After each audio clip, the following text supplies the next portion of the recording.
Field Case Study Cathodic Protection Systems for Offshore Infrastructure.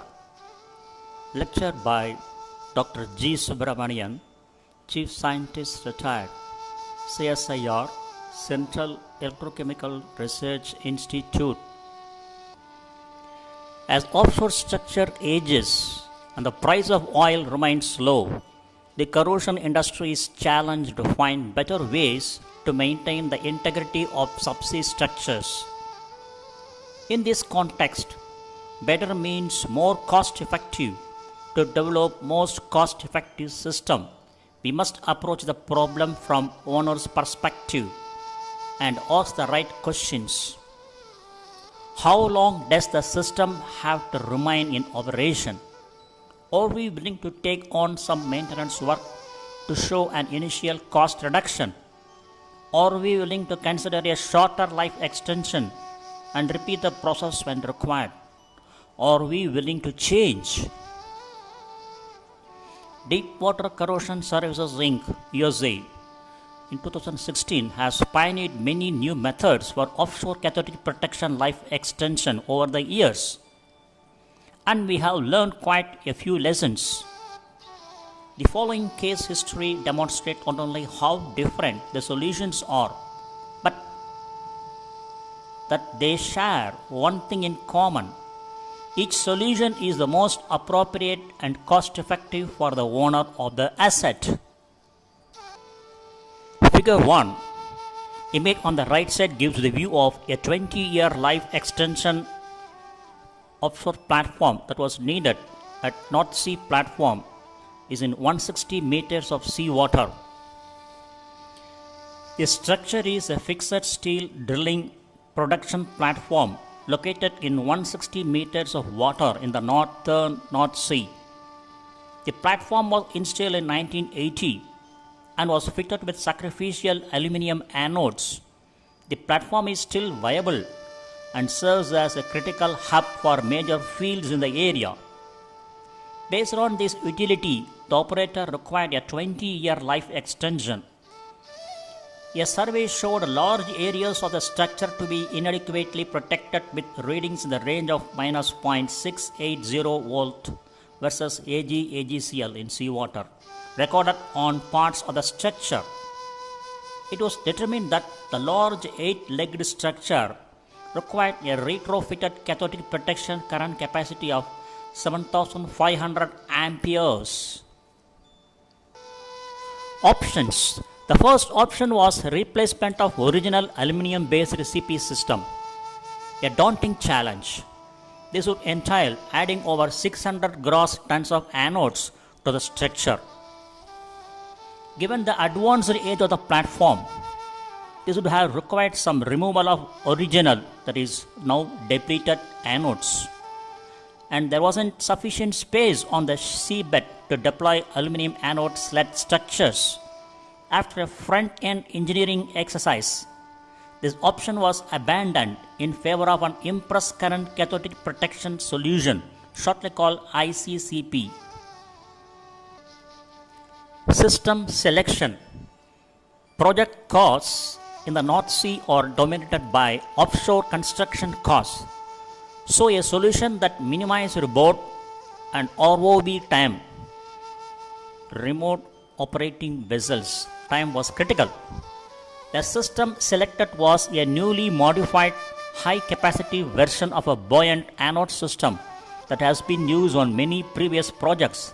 The new anode sleds, as shown in figure 2 on the right side image, 950 ampere immersed current cathodic protection buoyant anode skid. This is one of the 8 that were installed. Each had a current rating of 950 amperes.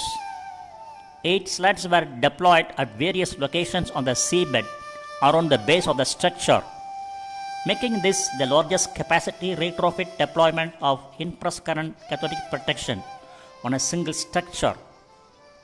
It is worthy of note that 8 installations replaced the 900 plus that would have been required for the sacrificial anode option. Power units. The power units for such an installation require 570 kilovolt ampere. Normally, we would use outdoor oil immersed transformer rectifier equipment, but for this current rating, the oil tank's size would have been prohibitive because deck space was at a premium. It was decided to use air-cooled thyristor controlled units housed in ventilated custom-built containers, which optimized the equipment's footprint as shown in figure 3. The image on the left side gives you the view of the power units, interior view of 570 kV ampere rated power units in their custom container. Power cables. Routing of the subsea power cables to the anodes is always a challenge. On this particular structure, however, there were 2 spare J tubes that could be used after extensive internal cleaning to remove marine fouling accumulations. The cable pulling operation went very smoothly considering that 4,000 mm square cables were pulled into each tube simultaneously. Each of the heavily armored cables had an outer dia of 70 mm. The image on the right side gives you the view of power units, the exterior view of the 570 kV ampere rated power units in their custom container. Modeling and monitoring. In order to predict the current distribution and any possible interference with pipelines, the structure was modeled extensively using BE and FE techniques. The models yielded a diverse set of predicted results, which did not inspire much confidence. It was decided that a monitoring system was required to ensure that the current distribution would be adequate across the large, complex structure. Because of the high costs associated with running cables to multiple locations on the structure, it was decided that a wireless system would be used. Wireless monitors were installed at 12 locations in the 2 vertical rows on either side of the structure. Figure 4 on the right side image gives you the view of the monitoring screen. Source location, east and west faces of 12 monitors. You can see east face corrosion potential and west face corrosion potentials.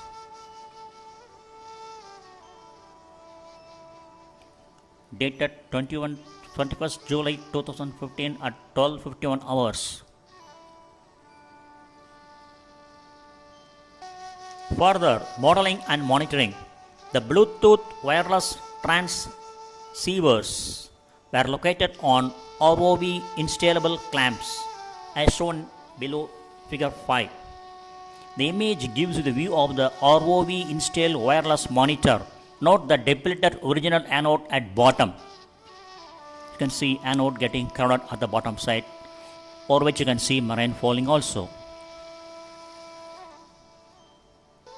Further, under modeling and monitoring, the clamps were fitted with a standard dual element reference electrode as shown in figure 6, the image given at the bottom. The dual element reference electrode made up of Ag, AgCl and zinc used on wireless monitors. The monitoring system can send data unit to unit subsea and then transmit through air-water interface. It is also possible to communicate with the monitors using an ROV. It was necessary to clean heavy marine growth from the structure, so the ROV could install the monitors, and this was achieved quickly and efficiently using a brand new ROV mounted flexible cleaning system as shown in figure 7. That is image on the below side. Image on the bottom side gives you the view of the ROV Flexi Clean system. Reduces cleaning time for subsea installations. It took just 4 days to install the 12 monitors. Thus, the case history shows the diversity of technologies available for the life extension of offshore cathodic protection systems. It is wise to solicit several options from your solution provider so that the optimal solution can be easily identified. At the time of writing, this system is undergoing commissioning in the year 2016, so no results are available yet on its performance. Results will appear in the later paper that will review a number of our installed systems. which will be dealt with in the forthcoming lectures in detail.